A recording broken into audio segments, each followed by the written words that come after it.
என்று ஆகி ஆதியுடையார் சரமன் நமக்கு எல்லா வல்ல பிள்ளைகளுக்காளியை உன்னை வணங்கி பர்வதவர்த்தினி அம்பாள் சமேத ராமநாத சுவாமியை வணங்கி இந்த சூழலும் சொல்றதுக்குள்ள போறோம். ஒரு அருமையான தலைப்பு. இன்றைய சூழ்நிலையில் அதாவது மாணவர்களின் முன்னேற்றத்திற்கு பெரிதும் துணை நிற்பது பெற்றோர்களா, ஆசிரியர்களா, நண்பர்களா அப்படிங்கிற தலைப்புல நடந்துட்டு இருக்க சூழலும் சொல்லரங்கத்திற்கு நல்லதொரு வாய்ப்பை கொடுத்த நடராஜபுரம் கோவில் கும்பாபிஷேக விழா கமிட்டியினர் அவர்களுக்கும் நாட்டுமதி நகர்த்தார் இதற்கு பெரும் உறுதுணையாக இருந்த அன்பு நண்பர் ஐயா நோட்டீஸ் பாயிண்ட் நண்பர் நடராஜன் அவர்களுக்கும் நல்ல பேச்சை பேசுவதற்காக வந்திருக்கின்ற சிவகங்கை தமிழ்ச்சங்கத்தின் தலைவர் திரு அன்புத்துறை ஐயா அவர்களுக்கும் பெற்றோர்களை என பேசி அமர்ந்திருக்கின்ற நம்ம நீதிமன்றத்தின் சிராசனர் ஐயா அறிவன் ஐயா அவர்களுக்கும் மாவட்ட குழந்தை நல குழுவின் பாதுகாப்பு அலுவலர் திருமதி முத்துக்கண்ணன் அவர்களுக்கும் ஆசிரியர்களே என வேற வழியே நம்ம நிறைய பொய் சொல்லிட்டு உட்கார்ந்திருக்க அன்பு சகோதரி பேராசிரியை ஹேமமாலினிக்கும் அன்பு சகோதரி திரு இந்திரா காந்தி அவர்களுக்கும் நண்பர்களே அப்படின்னு சொல்லி ஆணித்தரமா அடிச்சு பேசி உட்கார்ந்திருக்க அன்பு சகோதரி குரலரசி சரண்யாவுக்கும் நன்றியை தெரிஞ்சுக்கிட்டு பட்டிமன்றத்துக்கு சொல்லரங்கத்திற்கு போகும் முன்னாடி இந்த நடராஜபுரத்தை பத்தி சில வார்த்தைகள் உங்கள்கிட்ட பேசணும்னு ஆசைப்படுறேன். ஆனா எனக்கு கொடுத்துருக்க நேரம் அருமையான நேரம். மணி 1:45 எல்லாரும் சாப்பிட்டுட்டு தூங்கக்கூடிய நேரம்.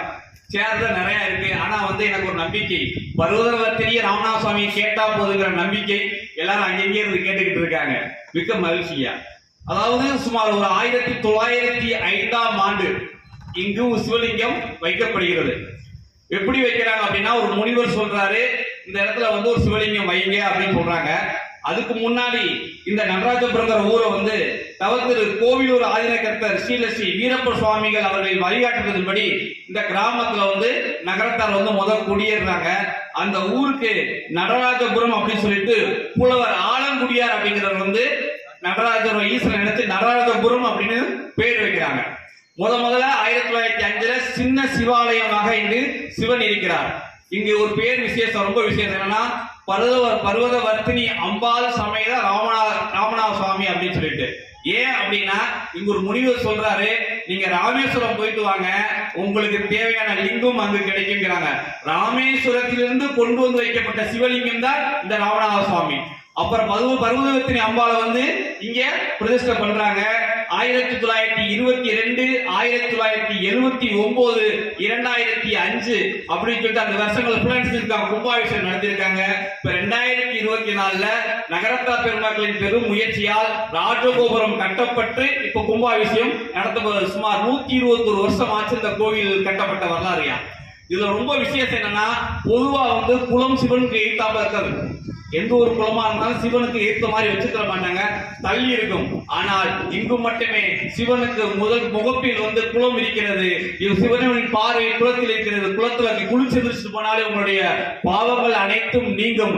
எப்படி அக்னி தீர்த்தக்கடை வாசல ஸ்ரீ ராமநாத சுவாமி இருக்காரோ, அக்னி தீர்த்தக்கடல் மாதிரி இந்த குளம் இருக்கிறது. இதற்கு பக்கத்துல எங்கும் அருள் புரியக்கூடிய விலகாச்சாமி வந்திருக்காங்க. சித்தர் எங்கெல்லாம் இருக்காங்களோ அங்கே சாமி நிறைய பேசும் சொல்லுவாங்க. அவ்வளவு புண்ணியம் மிக்க இந்த பூமியில் நமக்கு பேச வாய்ப்பு கொடுத்த அன்பு அண்ணன் நடராஜன் அவர்களுக்கும் இந்த ஊர் நகரத்தார்களுக்கும் நாட்டார்களுக்கும் நன்றியை தெரிவிச்சுக்கிட்டு சொல்லறதுக்குள்ள போறோம். போனவர்கள் எண்ணிக்கை மிகவும் குறைவு, பெற்றோரால் கெட்டு போனவர்கள் எண்ணிக்கை அதிகம். சகோதரி பேசும்போது பாத்தீங்கன்னா பெற்றோர் தப்பு செஞ்சிருக்காங்க, நண்பர் தப்பு செஞ்சிருக்காங்க. எத்தனை கேஸ் போக்சோ கேஸ் நாங்க பாக்குறோம். ஆசிரியர்கள்ட்ட நம்பிதான் நாங்க பிள்ளைய விட்டு போறோம்.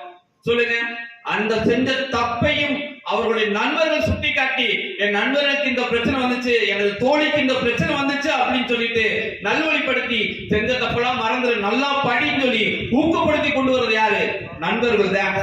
அன்னைக்கு பாத்தீங்கன்னா கர்ணனின் நட்பை நம்பிதான் துரியோதனன் மகாபாரத போருக்கு இறங்கினார்.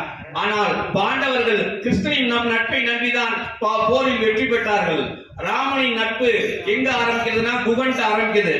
பெற்றோர் என்ன செஞ்சுட்டாங்க, ராமனை நீ காட்டுக்கு போடாங்க அனுப்பி வச்சுச்சு பெற்றோர். கையம்மா கேட்டுங்க, பெற்றோர்களை அனுப்பிட்டாங்க. ஆனா குகன் நானும் உங்களுக்கு நண்பனாக இருந்து தம்பியாக இருந்து உதவி செய்கிறேன் கூட வந்தாரு. அனுமனின் நட்பும் சுக்கிரவனின் நட்பும் விபீஷணின் நட்பும் அவரது மனைவி சீதா பிராட்டியை கண்டுபிடிக்க உதவுச்சு அப்படின்னா இந்த இடத்தில் நட்பு மட்டும்தாங்க பெருசா இருக்கு.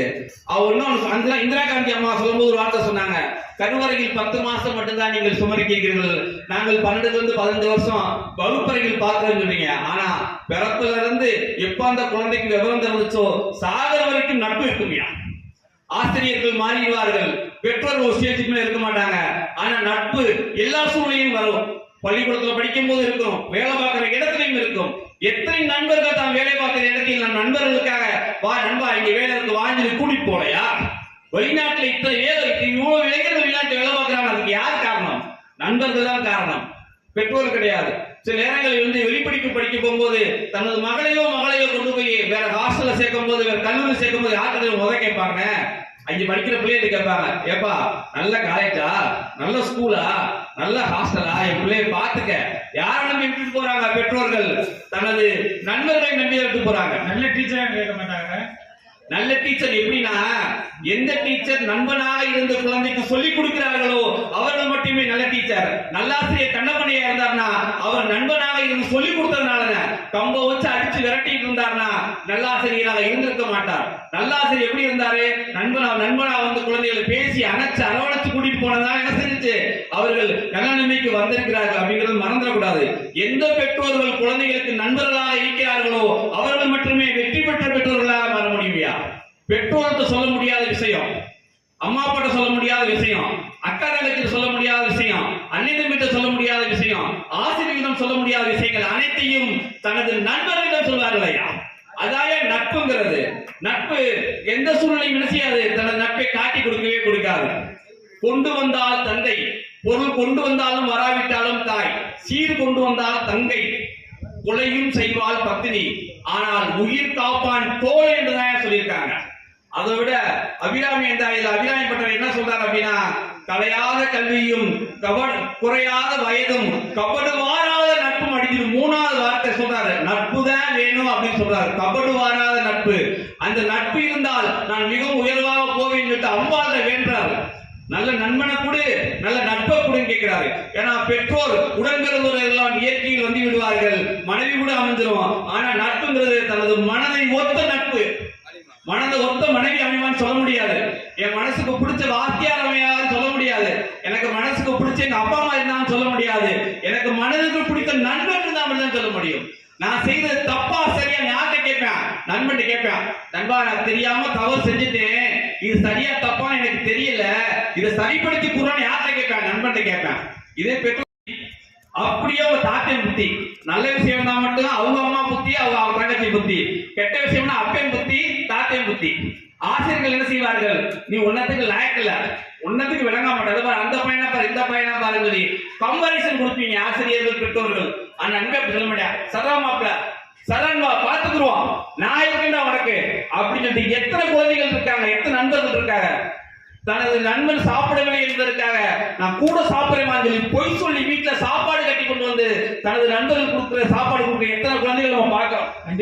கண்டிப்பா விளையாடும் போது ஷூ இல்லைங்கிறதுக்காக அப்பாட்ட சும்மா இருக்கான், அப்பா நான் போட்டு ஷூ தொலைந்து போன்னு சொல்லி தன ஷூவை கலட்டி கொடுத்து நீ விளையாடலாம், நீ ஜெயிச்சுட்டு வரான்னு சொல்லி அவனுக்கு ஆறுதல் சொன்ன நட்பு தான் எனக்கு அதிகமா இருக்குயா. எந்த விஷயமா இருந்தாலும் சரி, நண்பன் மிக சிறந்த நண்பனாக இருந்தால் அவன் வாழ்க்கையில் மிகப்பெரிய வெற்றி அடைய முடியும். மாணவ பருவத்தில் சின்ன மாணவனாக இருக்கும் பெரிய மாணவர் வரைக்கும் அனைத்தும் புரியாத விஷயத்தை கூட திருப்பி கேட்பான். அந்த டீச்சர் சொல்லி கொடுத்த அந்த கணக்கு எனக்கு சரியா புரியல, இந்த 3வது ஸ்டெப் புரியல, எப்படா சொல்றதுன்னு கேட்பான். அவன் புரிஞ்சுட்டு என்ன சொல்றான்னா அவனுக்கு புரியுற மாதிரி சொல்லி கொடுப்பான். அதுதான் நட்பு. தன்னை புரிந்து கொண்டவர்களை இணைக்கின்ற பாடம் தான் நட்பு. ஆகவே நட்பு மட்டுமே என்றும் கடைசி வரைக்கும் சிறந்ததாக இருக்கும் என்று சொல்லிட்டு நல்ல ஒரு தீர்ப்பை வழங்கணும். ஏன்னா வந்தவங்க அவங்களை பார்த்து ஐயா வணக்கம் சொன்னவர்களும் நண்பர்கள் தான், பெற்றோர்களோ ஆசிரியர்களோ கிடையாது. நல்லாசிரியர் கண்ணப்பன் வந்து ஆசிரியர் வந்து கொண்டாட போக்குறாருன்னா நண்பர் அப்படின்னு சொல்லிட்டு அனுபவத்தில் யாரும் கொண்டாட போக்குறாரு. பாத்தீங்களா?